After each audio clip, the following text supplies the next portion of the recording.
बिस्मिल्लाहिर्रहमानिर्रहीम। अस्सलाम वालेकुम। कुदरत का अजीब करिश्मा।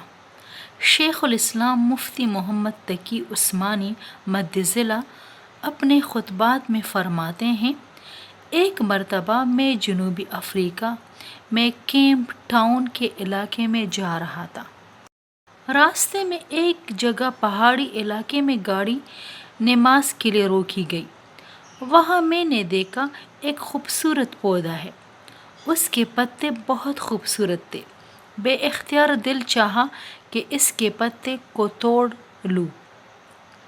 मैंने जैसे ही इसके पत्ते को तोड़ने के लिए हाथ बढ़ाया तो मेरे जो रहनुमा थे वो एकदम ज़ोर से चीख पड़े कि हज़रत, इसको हाथ मत लगाइए। मैंने पूछा क्यों? उन्होंने बताया, ये बहुत जहरीली झाड़ी है, इसके चूने से इंसान के जिस्म में जहर चढ़ जाता है। मैंने कहा, अल्लाह का शुक्र है कि मैंने हाथ नहीं लगाया। फिर मैंने उनसे कहा, यह मामला तो बड़ा ख़तरनाक है।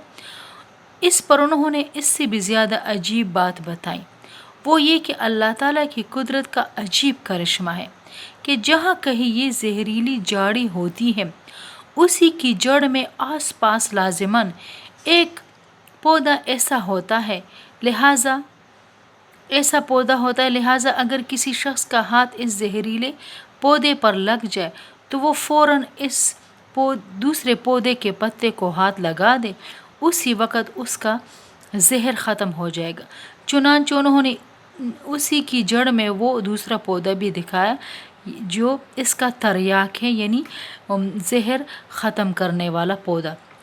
बस यही मिसाल हमारे गुनाहों की और इस्तिग़फ़ार और तौबा की है। लिहाजा जहाँ कहीं गुनाह का जहर चढ़ जाए तो फ़ौरन तौबा इस्तिग़फ़ार का तर्याक इस्तेमाल करो, उसी वक़्त उस गुनाह का जहर उतर जाएगा।